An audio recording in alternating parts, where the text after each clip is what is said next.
Shalom, family. Shalom. Welcome to another new moon, new month that Yahweh has allowed for us to make it onto. On this evening, we're going to look into a few things. The name of this class is Precious in Your Sight. Now, this is an honest question. What things do you behold as being precious in your sight? There are many answers to this question, as every man's value meter is different. But what about the value of things that are out of your physical sight, beyond our comprehension? Can it still be deemed precious? Let's begin tonight in John chapter 3, and we're going to read verses 11 through 21. Yohanan chapter 3, verses 11 through 21.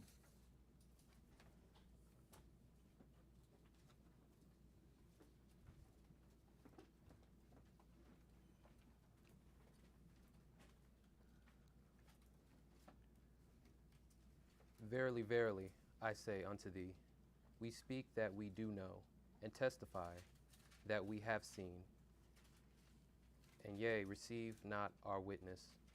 If I have told you earthly things, and ye believe not, how shall ye believe if I tell you of heavenly things? And that's the biggest thing we always see. We run into people and they want to talk about the cosmos, and they want to talk about this, and they want to talk about that.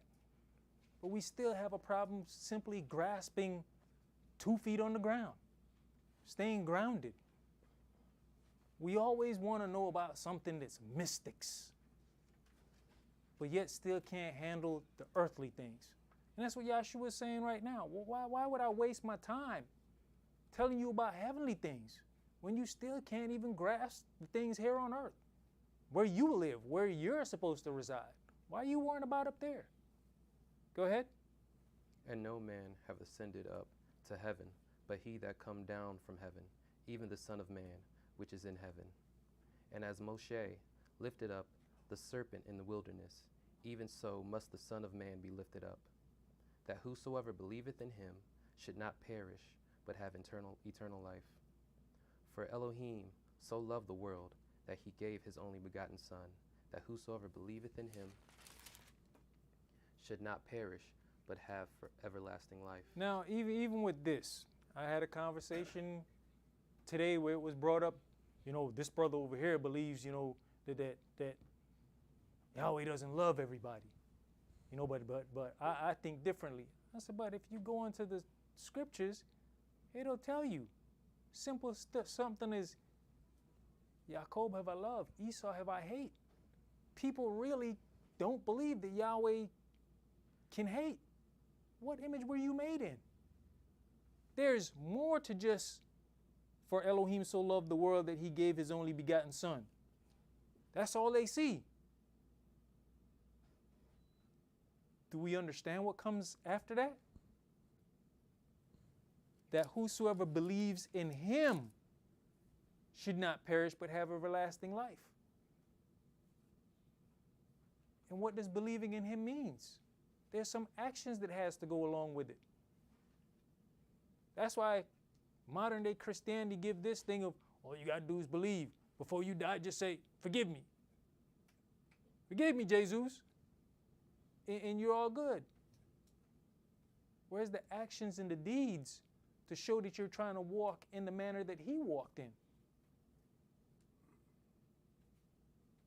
Go ahead. Verse 17. For Elohim sent not his Son into the world to condemn the world, but that the world through him might be saved.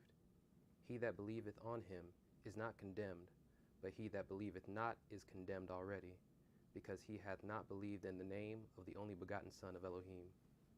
And this is the condemnation, that light is come into the world, and men love darkness rather than light, because their deeds were evil. Now, here's even the bigger fault that we have. Before we came to this truth, it says, he that believe on him is not condemned, but he that believes not is condemned already, because he is not believed in the name of the only begotten Son of Elohim. So, if you're not calling on the right name, if you don't believe in the right name, you're condemned. We all know Jesus ain't the name. So majority of the world has been set up for the okie doke. Go ahead. For everyone that doeth evil hateth light, neither cometh to the light, lest his deeds should be reproved. But he that doeth truth cometh to the light, that his deeds may be made manifest, that they are wroth in Elohim. So if you're doing good, you have no reason to hide.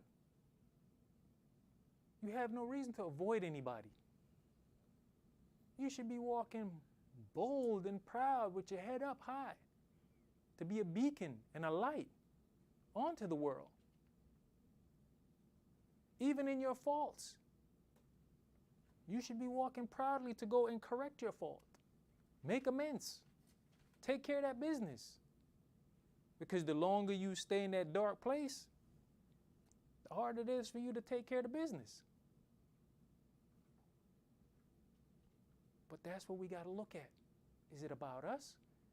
Or is it about the gift that we can't see? What is precious, your life or the life to come? This life that we live in now? Can we focus on what is yet to come? The opening slide showed what? House, gold, silver, platinum, cars, children, wife, husband, dog, alcohol. Because what? Those are different things who different people have in regard.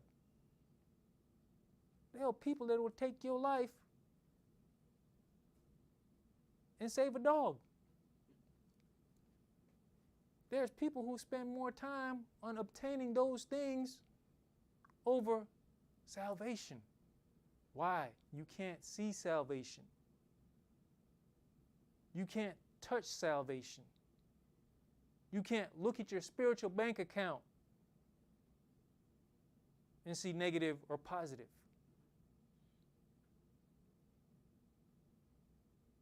So then it gets kind of hard to stay on track. Let's go to Hebrews chapter 11.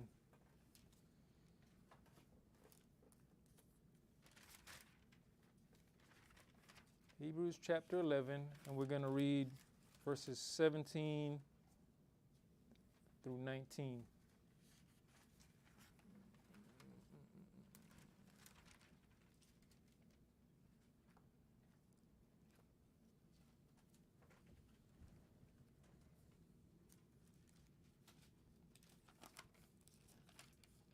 Hebrews 11, verses 17 through 19. By faith, Abraham, when he was when tried, offered up Esaac, and he that had received the promise offered up his only begotten son, of whom it was said, that in Esaac shall thy seed be called, accounting that Elohim was able to rise him up even from the dead, from whence also he received him in a figure. So this is looking at something that you can't attain onto. To have belief that Yahweh will be able to raise his son up from the dead. Can we grasp to that concept that Yahweh is actually going to raise everyone up who has died? But what is going to be your final resting place? Will it be in the lake of fire forever? Or the kingdom to come? Some of us are so used to poverty that we can't imagine being in the kingdom. But yet we will spend our time to hold on to houses, do everything necessary to hold on to them, keep family together. There's people who will fall apart if the family ain't together. And when I say family, I don't just mean husband or wife and children. I'm talking about brothers and sisters and mother and father. They could be all kind of hellions, but yet we still trying to hold on to that relationship, though it's tearing us apart on this journey. It's doing everything to throw us off the path to salvation. But yet, we fight to hold on to those things. Abraham was willing to give up his son. But what? He knew within himself that Yahweh is capable of raising him up from the dead. He didn't know when. But he knew that this was possible. Do we trust and believe that we too will be raised from the dead? The gift of life is precious. But are you willing to give up your life for salvation? What did Yahshua say? He who gives it up freely.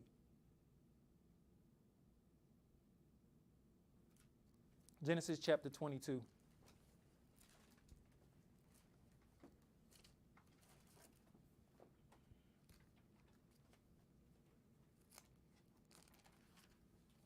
Genesis chapter 22, Genesis 22, and we're going to start at verse 1 through 13. And it came to pass, after these things, that Elohim did tempt Abraham, and said unto him, Abraham. And he said, Behold, here am I. And he said, Take now thy son, thine only son, Esaac, whom thou lovest, and give thee into the land of Moriah, and offer him there for a burnt offering upon one of the mountains which I will tell thee of. So we just read Hebrew 11, verses 17 through 19. And if you just stick with the New Testament, which that's this whole modern day Christianity thing, oh, just go to the New Testament, go to the New Testament. You never get the understanding of where his faith lies. You never get the understanding of his belief in what he was put through. It's easy to say that Abraham was willing to give up Esau and it was accounted on to him for righteousness' sake. But what did he go through? Let's look at the steps leading up to his faith being shown. Let's look at the steps that led up to Yahweh accounting his actions onto righteousness. Go ahead. Verse 3. And Abraham rose up early in the morning and saddled his ass, and took 2 of his young men with him, and Esau his son, and clave the wood for the burnt offering, and rose up, and went on to the place of which Yahweh Elohim had told him. Then on the 3rd day Abraham lifted up his eyes, and saw the place afar off. And Abraham said unto his young men, Abide ye here with the ass, and I and the lad will go yonder and worship, and come again to you. And Abraham took the wood of the burnt offering, and laid it upon Esau his son, and he took the fire in his hand, and the knife, and they went both of them together. And Esau spake unto Abraham his father, and said, My father. And he said, Here I am, my son. And he said, Behold the fire and the wood, but where's the lamb for the burnt offering? And Abraham said, My son, Elohim will provide himself a lamb for a burnt offering. So they went both of them together. And they came to the place which Elohim had told him of. And Abraham built an altar there, and laid the wood in order, and bound Esau his son, and laid him on the altar upon the wood. Now, you listen to the question that Esau asked, right? He said, My father. And he said, Here am I, my son. And he said, Behold the fire and the wood, but where's the lamb for a burnt offering? That means that he understands what a sacrifice is about, right? He understands what is necessary. So this would mean that he's seen this before. Go ahead. Verse 10. And Abraham stretched forth his hand, and took the knife to slay his son. And the angel of Yahweh called unto him out of heaven, and said, Abraham, Abraham. And he said, Here am I. And he said, Lay not thine hand upon the lad, neither do thou anything unto him. For now I know that thou fearest Elohim, seeing thou hast not withheld thy son, thine only son, from me. So you fear Yahweh enough to give up this precious gift that I gave you, your only son. Keep in mind that at this point, this is the only one that's with him. Ishmael is gone. He don't know what's happening with Ishmael. But this is the one you gave me in my old age. This is the son of promise, but you want me to sacrifice him. Don't you think that this is precious in his eyes? But he's willing to give it up because of what his El said to do, because of the way his Elohim is guiding him.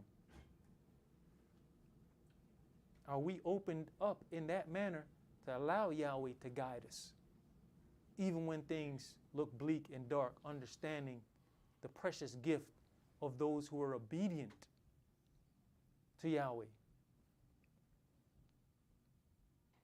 This is that example of what it says. What? Obedience is better than sacrifice. Go ahead. And Abraham lifted up his eyes and looked, and behold, behind him a ram caught in the thicket by his horns. And Abraham went and took the ram and offered him up for a burnt offering in the stead of his son. All right. Let's go to 2 Samuel chapter 12. 2 Samuel chapter 12, and we're going to read verses 15 through 23. We all know that when trials and tribulations comes our way, it's never anything joyous. But to look back, once you make it through, there's a lot of things we sit back and laugh about once we make it through. Once you're going through it, it's never, ever something joyous. Even correction, depending on where your head and your heart is at, correction can be grievous. But if you take righteous correction, there comes a time down the road when you can look back and say, man, look at where we're at now. Look at where I'm at now. But we've got to be open to righteous correction and righteous chastisement. Go ahead. 2 Samuel 12, verses 15 through 23. And Nathan departed unto his house, and Yahweh struck the child of Uriah's wife, bare unto Dawid, and it was very sick. Dawid therefore besought Elohim for the child, and Dawid fasted, and went in, and lay all night upon the earth. And the elders of his house arose, and went to him, to rise him up from the earth. But he would not, neither did he eat bread with them. And it came to pass on the 7th day that the child died. And the servants of Dawid feared to tell him that the child was dead.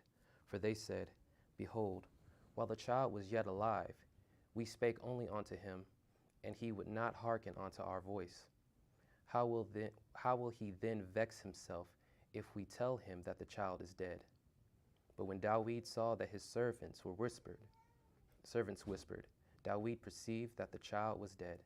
Therefore Dawid said unto his servants, Is the child dead? And they said, He is dead. Then Dawid arose from the earth, and washed, and anointed himself, and changed his apparel, and came into the house of Yahweh, and worshipped.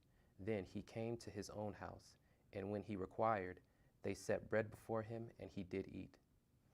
Then said his servants unto him, What thing is this that thou hast done? Thou didst fast and weep for thy child, while it was alive, but when the child was dead, thou didst rise up and eat bread.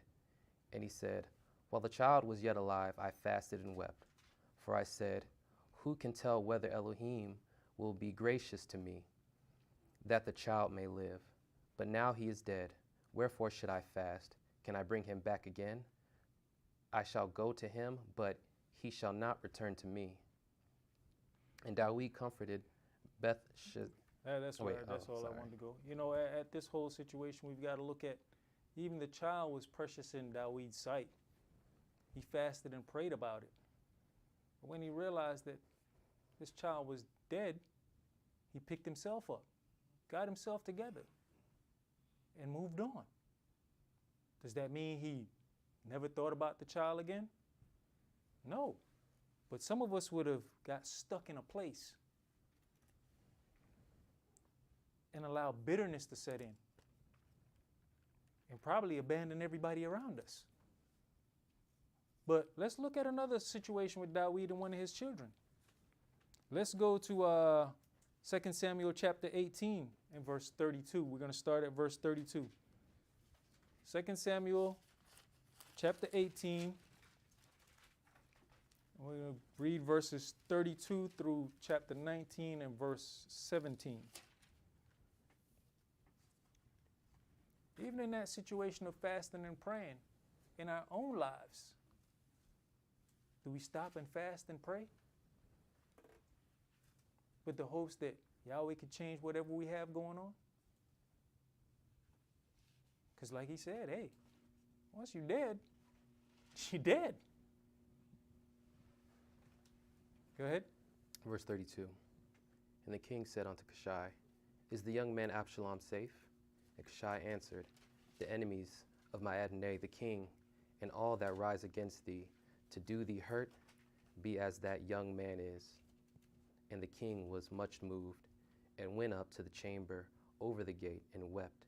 Now, let's set the pace here. We understand that this is another one of David's son. This is another one of his children. Go ahead.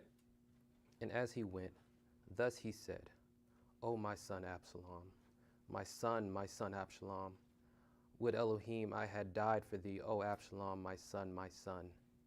And it was told Joab, Behold, the king weepeth, and mourneth for Absalom. And the victory that day was turned into mourning unto all the people.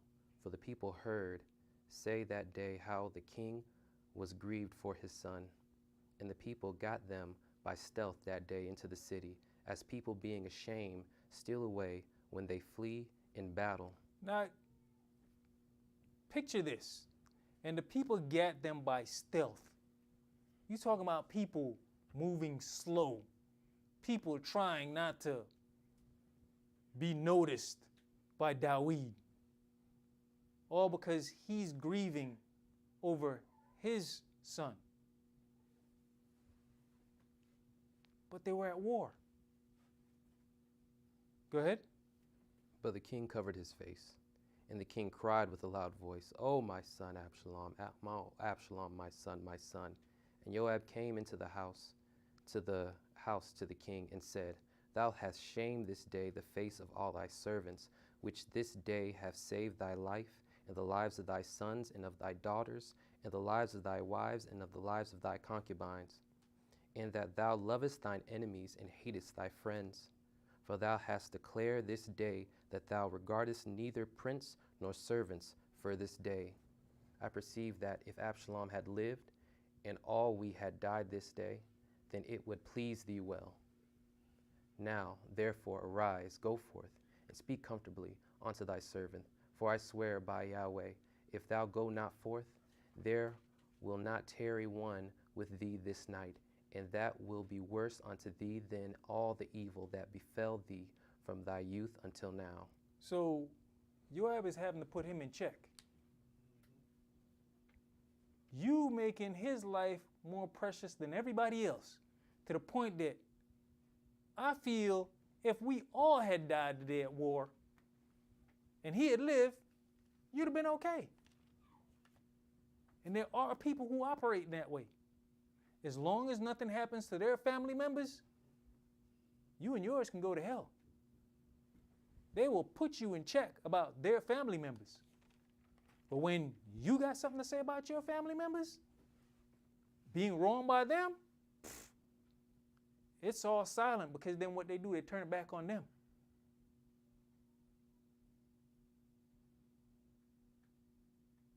Oh.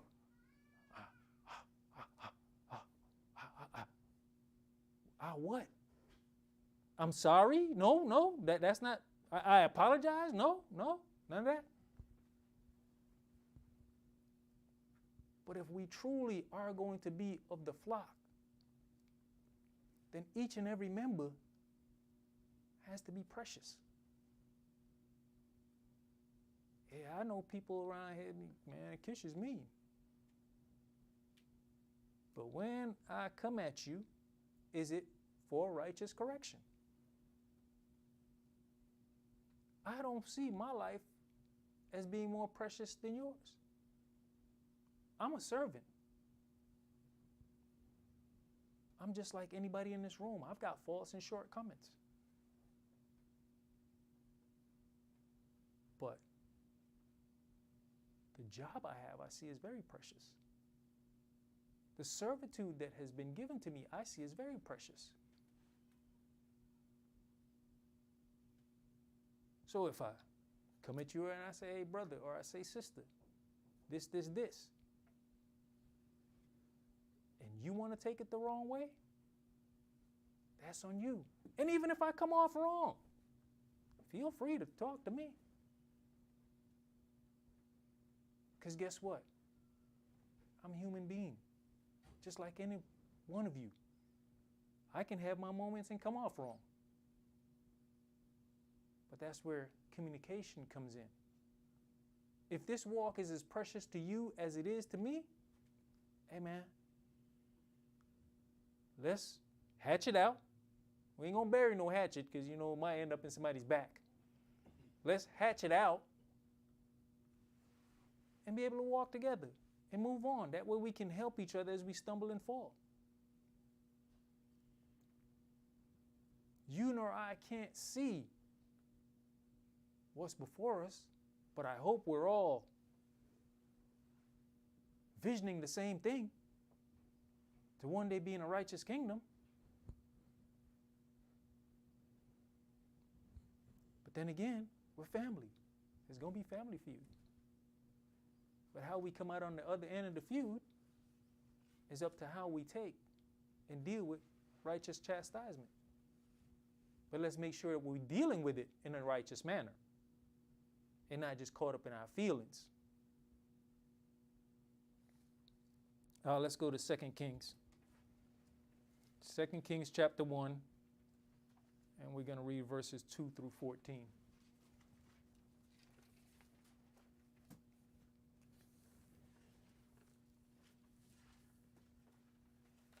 Second Kings chapter 1, verses 2 through 14. Yes, sir. And Ahaziah fell down through a lattice in his upper chamber that was in Samaria, and was sick. And he sent messengers and said unto them, Go, inquire of Beelzebub, the god of Ekron, whether I shall recover of this disease. But the angel of Yahweh said to Eliah the Tishbite, Arise, go up and meet the messengers of the king of Samaria, and say unto them, Is it not because there is not an Elohim in Israel that you go to inquire of Beelzebub, the god of Ekron? Now therefore thus saith Yahweh, Thou shalt not come down from that bed on which thou art gone up, but shalt surely die. And Eliah departed. And when the messengers turned back unto him, he said unto them, Why are ye now turned back? And they said unto him, There came a man up to meet us, and he said unto us, Go, turn again unto the king that sent you, and say unto him, Thou saith Yahweh, Is it not because there is not an Elohim in Israel that thou sendest to inquire of Beelzebub, the god of Ekron? Therefore thou shalt not come down from that bed on which thou art gone up, but shalt surely die. And he said unto them, What manner of man was he which came up to meet you and told you these words? And they answered him, He was a hairy man, and girt with a girdle of leather about his loins. And he said, It is Eliah the Tishbite. Then the king sent unto him a captain of 50 with his 50, and he went up to him. And behold, he sat at the top of a hill, and he spake unto him, Thou man of Elohim, king hath said, Come down. And Eliah answered and said to the captain of 50, If I be a man of Elohim, then let fire come down from heaven and consume thee and thy 50. And there came down fire from heaven and consumed him and his 50. Again also he sent unto him another captain of 50 with his 50. And he answered and said unto him, O man of Elohim, thus hath the king said, Come down quickly. And Eliah answered and said unto them, If I be a man of Elohim, let fire come down from heaven and consume thee and thy 50. And the fire of Elohim came down from heaven and consumed him and his 50. And he sent again a captain of the third 50 with his 50.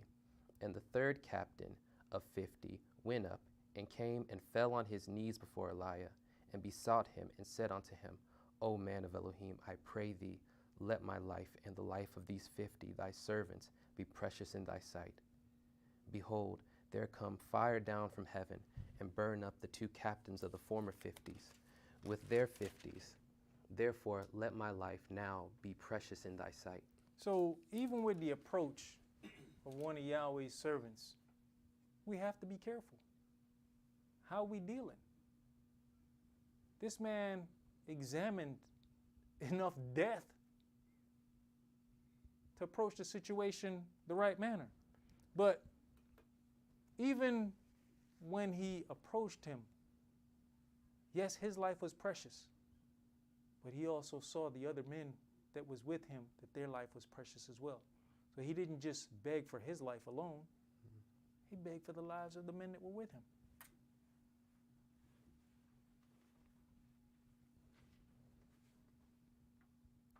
When we go down to pray, do we only just pray for ourselves? Or do we keep one another in prayer?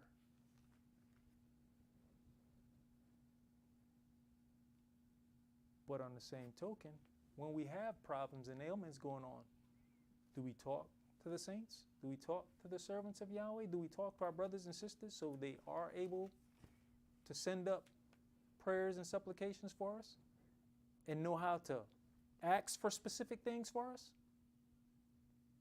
Because we can just give broad prayers.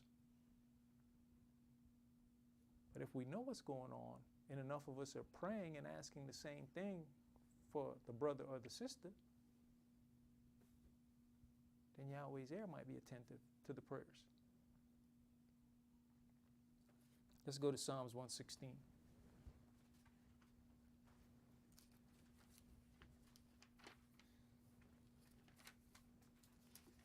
Psalms 116, and start that at verse 1 for me, please.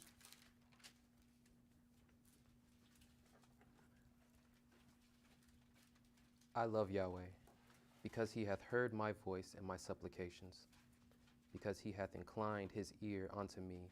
Therefore will I call upon him as long as I live. But what reason are we giving Yahweh to incline his ear onto us and hear our prayers and supplications? Are we walking right? Are we conducting ourselves in the proper manner? Go ahead. The sorrows of death compassed me, and the pain of hell gat hold upon me. I found trouble and sorrow. Then called I upon the name of Yahweh. O Yahweh, I beseech thee, deliver my soul. Gracious is Yahweh, and the righteous, yea, our Elohim is merciful. Yahweh preserveth the simple. I was brought low, and he helped me. Return unto thy rest, O my soul, for Yahweh hath dealt bountifully with thee. For thou hast delivered my soul from death, mine eyes from tears, and my feet from falling. I will walk before Yahweh in the land of the living. I believe, therefore have I spoken. I was greatly afflicted. I said in my haste, all men are liars. What shall I render unto Yahweh for all his benefits towards me? I will take the cup of salvation and call upon the name of Yahweh. I will pay my vows unto Yahweh now in the presence of all his people. Precious is the sight of Yahweh in death. Yahweh is the death of his saints. O Yahweh, truly I am thy servant. I am thy servant and the son of thine handmaid. Thou hast loosened my bonds. I will offer to thee the sacrifice of thanksgiving, and will call upon the name of Yahweh. I will pay my vows unto Yahweh now in the presence of all his people, in the courts of Yahweh's house, in the midst of thee, O Jerusalem, praise ye Yahweh. All right. Now, I keep getting this thing where people, I've heard somebody talk about, Yahshua. Why would he sacrifice his only son? Can't believe any father would do that. When you look at Yahshua, the being that was Yahshua, several things happen there that we might not look at. You have this body that was constructed not out of a man and a woman, right? So it's already a special individual. But then at his baptism, we have the spirit of Israel dwells in that body. Two things happens at that point in time. You've got a fleshly man now has the spirit of a God inside of him. So now this body is retaining the spirit of a God. But this spirit, this God being, is now in flesh. So they're both dealing with something that they've never dealt with before. The God being was never going to die. But the God being was now given an opportunity to feel what it's like to be in flesh, to feel sufferation and pain. But at the same time, the fleshly man also got the opportunity to feel the powers of the God being, which he is to become.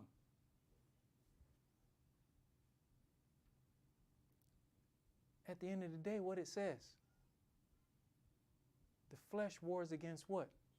The spirit. We're made in his image. We have both that are warring within us.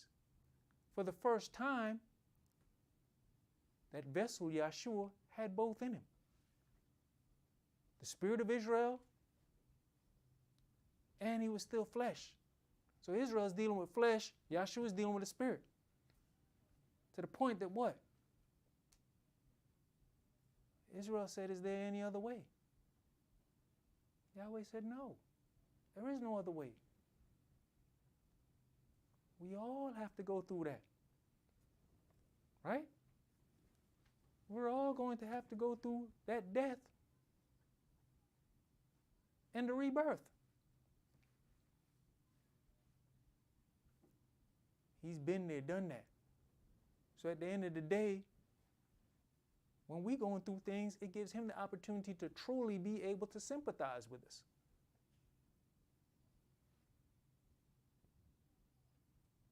If you've got a person that doesn't feel pain, doesn't feel hot, cold, can he really sympathize with you when you say you're going through something?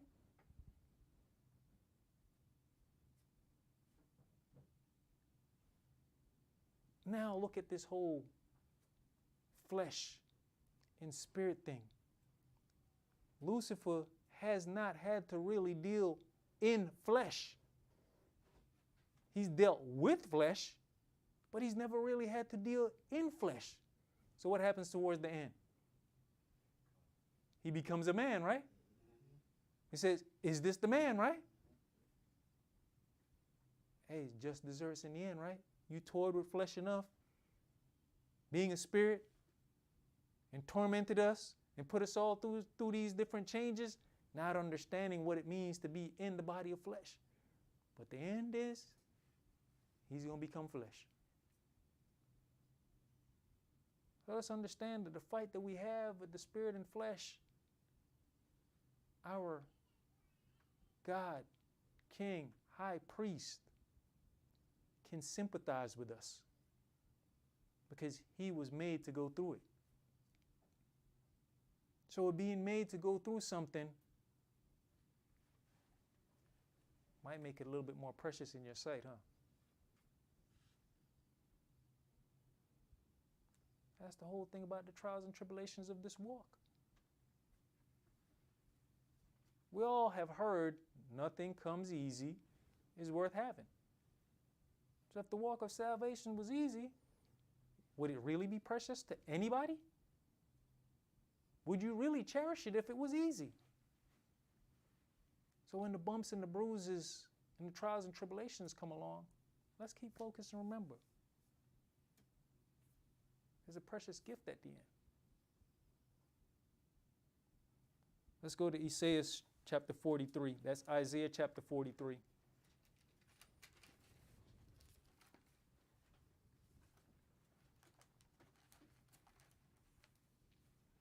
And started at verse 1. We're going to read verses 1 through 11.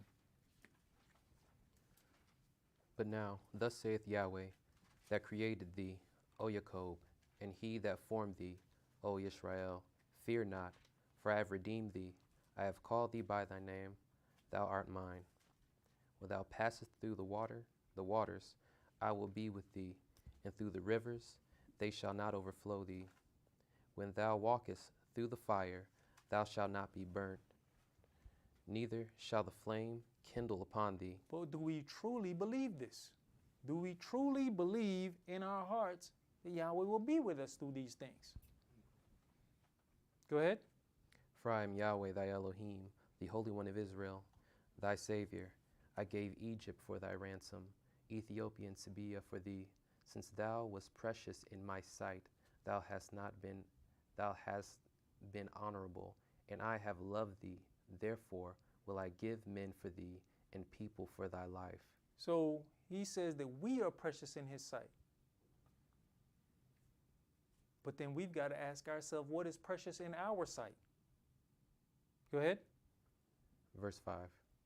Fear not, for I am with thee.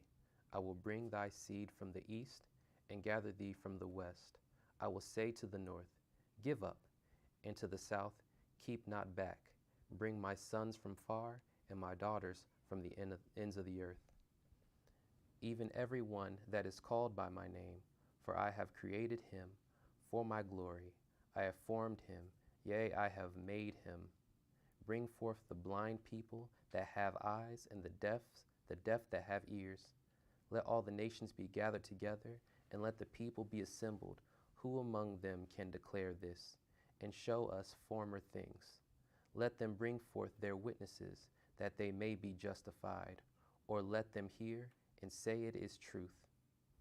Yea, are my witnesses. You are my witnesses, saith Yahweh, my servant whom I have chosen, that you may know and believe me, and understand that I am he. Before me there was no Elohim formed, neither shall there be after me. I am Yahweh, and besides me there is no Savior. We're going to go to Job chapter 1, and we're going to read verse 13 through 22. But Yahweh said we're precious in his sight. Think about what he just said. Gather the nations together, right? But he said that we are his witnesses. If you are on trial for murder, and there's a couple of witnesses that can prove your innocence, those witnesses are precious in your sight, aren't they? Okay. All right.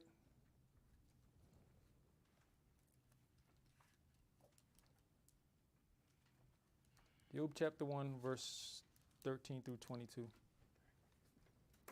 And there was a day when his sons and his daughters were eating and drinking wine in their eldest brother's house. And there came a messenger unto Job and said, the oxen were plowing, and the asses feeding beside them, and the Sabaeans fell upon them, and took them away. Yea, they have slain the servants with the edge of the sword, and I only am escaped alone to tell thee. And while he was yet speaking, there came also another, and said, the fire of Elohim is fallen from heaven, and hath burnt up the sheep and the servants, and consumed them, and I only am escaped alone to tell thee. While he was yet speaking, there came also another, and said, the Chaldeans made out 3 bands, and fell upon the camels, and have carried them away, yea, and slain the servants with the edge of the sword, and I only am escaped alone to tell thee. While he was yet speaking, there came also another, and said, thy sons and thy daughters were eating and drinking wine in their eldest brother's house, and behold, there came a great wind from the wilderness, and smote the 4 corners of the house, and it fell upon the young men, and they are dead. And I am only escaped alone to tell thee. Now, I've said it before, and I'll say it again. As one man is finishing his story, here comes somebody else with bad news. And before he can get finished, here comes somebody else with bad news. Hey man, that's enough to break the strongest a person.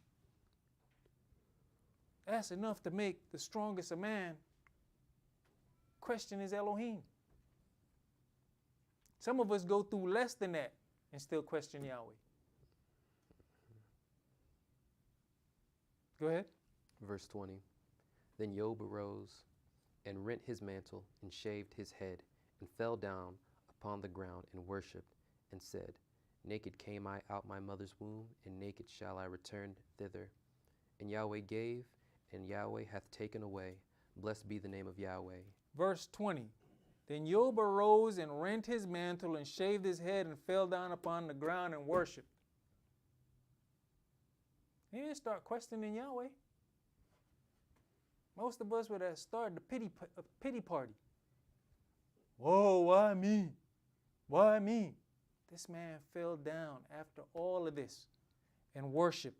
Verse 22, and said, Naked came I out of my mother's womb, and naked shall I return.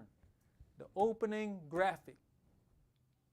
Houses, cars, husband, wife, children. Job just said it. You came out naked, nothing. And naked shall you return. So search yourselves and see what is precious. We all need to do that. Realizing what Job just said. We're going to die and leave it all.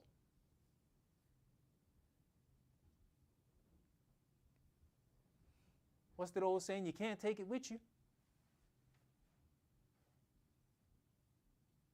Go ahead. In all this, Job sinned not, nor charged Elohim foolishly.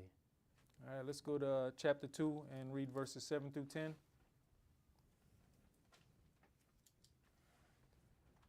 So went Satan forth from the presence of Yahweh, and smote Job with sore boils, from the sole of his foot unto his crown. And he took him a potsherd, and scraped himself withal, and he sat down among the ashes. Then said his wife unto him, Dost thou still retain thy integrity? Curse Elohim and die.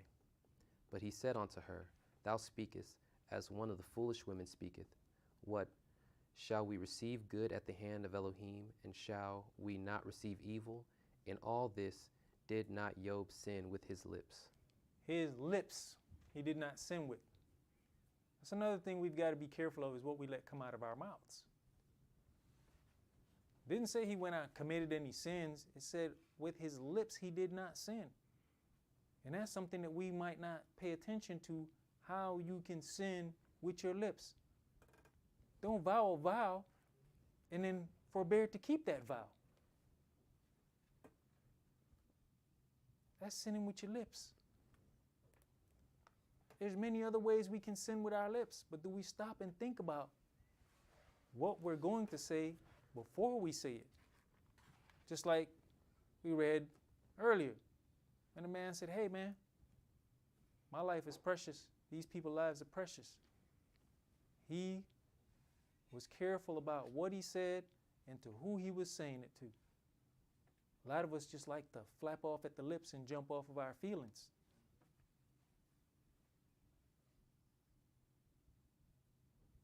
At the end of the day, all she did was seeing this man with some sores.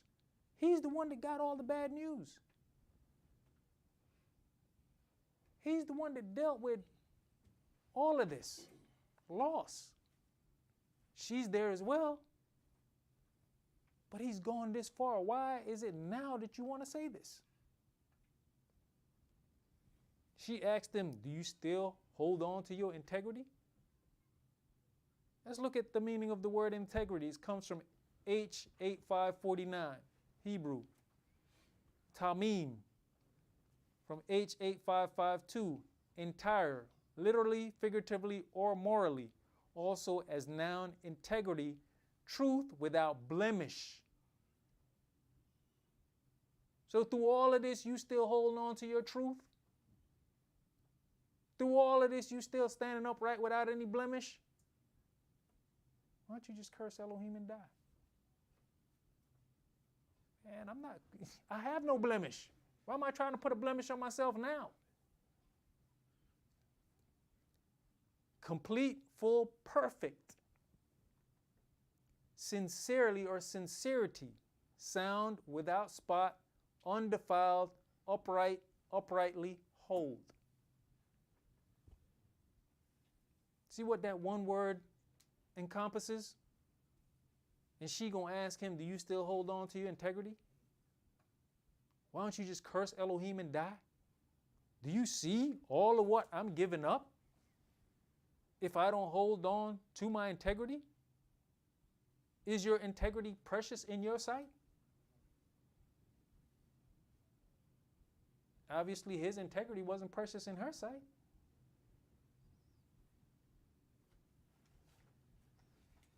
Let's go to 2 Samuel chapter 7.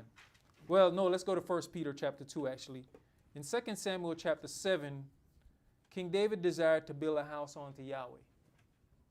That was his desire. That was precious in his sight. What did Nathan tell him? Go ahead, do it. Right? But what did Yahweh say? No, you can't build me a house. How many of us would have been appalled and crushed at that point? Because that's our heart's desire. I want to do this for my Elohim. Yahweh said no. Can we take when Yahweh says no? This is a good deed. This is a great deed that he wants to do. Yahweh said, you can't do it. How many of us went on pouting? How many of us can step back and let our children take over? Knowing that you ain't going to get the glory. You ain't going to get the praise. Can you step back? Can you step out of the way?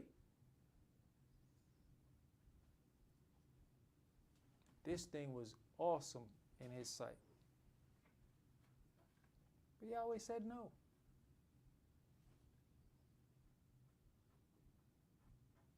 Go ahead, my brother. 1 Peter chapter 2, verses 1 through 11. All right. Wherefore, laying aside all malice, and all guile, and hypocrisy, and envies, and all evil speakings, as newborn babes, desire the sincere milk of the word, that ye may grow thereby. The sincere milk of the word. Not of the world, of the word. Go ahead. If so, be you have tasted that Yahweh, the Adonai, is gracious, to whom coming, as unto a living stone, disallowed indeed of men, but chosen of Elohim, and precious. You also, as lively stones, are built up spiritual house and holy priesthood to offer up spiritual sacrifices acceptable to Elohim by Yahshua the Mashiach. Wherefore also it is contained in the scripture, behold, I lie in Sion, a chief cornerstone, elect, precious, and he that believeth on him shall not be confounded.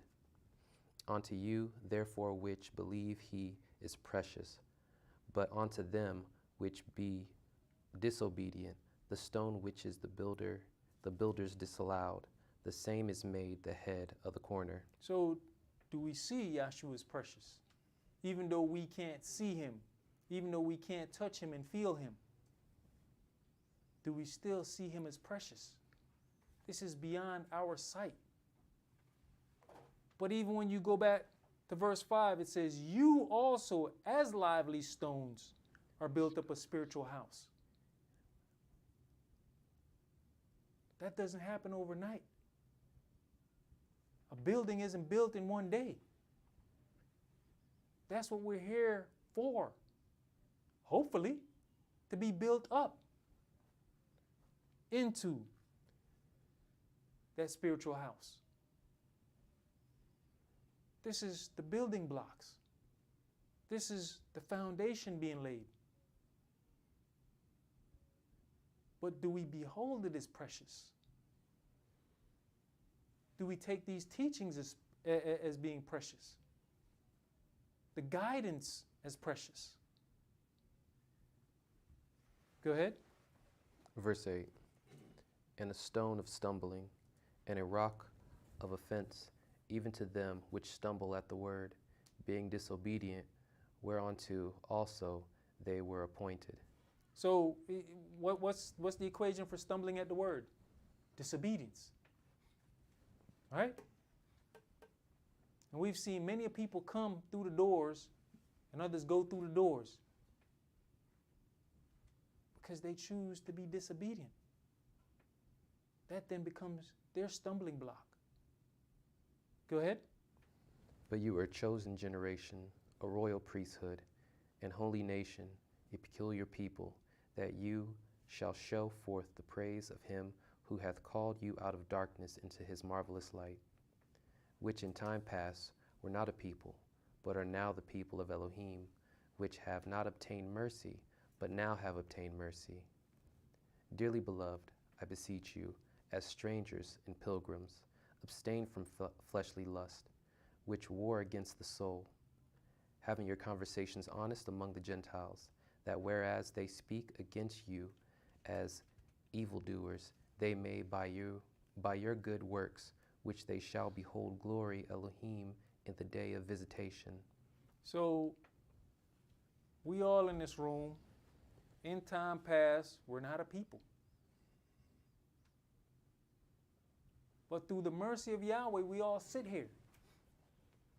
We didn't come here on our own. It was mercy and favor shown onto us while we are here. Let's not forget that. Let's not get high-minded.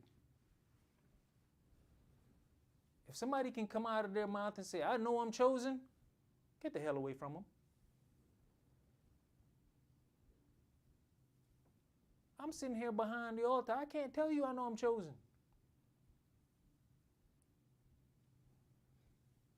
I might have been called just to help teach y'all. I hope that not be the case. But if I come out my mouth and say, I know I'm chosen, then I have become arrogant. I have definitely lost my way and fooled myself. And we've often said, hey, we might just be here to help these children on the way. It may be our children that are the ones that are chosen. We see what happened in the wilderness, right? There's another wilderness journey coming. Are we going to be able to stay focused and understand what's precious? Or are we going to get out in the wilderness and see Buddy from way back years ago and start acting a fool with Buddy? Damn, bro, it's been years. What you been up to? And now we off into crap. Because we know Buddy, but dude, what? Man, what you doing with that on, bro? What kind of get up that? Bro, player. I remember when you was the man.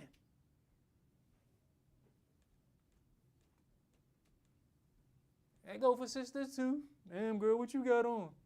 What you covering all that up for? I remember when you used to have them all chasing after you. We gonna get out in the wilderness and forget what's precious in our sight? What's at the end of the road? Because we can't see it. We can see it attaining houses. We can see cars. So we can go after those things wholeheartedly. But can we go after salvation and righteousness wholeheartedly when we can't see it or touch it or feel it? Can we stay focused on that? Let's look at the word precious. Go ahead and read that for me, my brother. Oh, precious. H2530. Hopefully I don't butcher this. Chachmed. A primitive root, to delight in, beauty, greatly beloved, covet, delectable thing, great delight, desire, goodly, lust, pleasant thing, precious. So all of that is encompassed in that one word. But can we see salvation and righteousness as that? Something to delight in, something beautiful, something greatly beloved, something to covet. can we look at salvation and righteousness in that manner? Something to desire. Goodly. You want to lust after that. Let's stay focused, Israel. Let's not haphazardly deal with salvation because we can't see it in front of us. That's all we're going to do for this evening. Everybody enjoy your new moon. Shalom.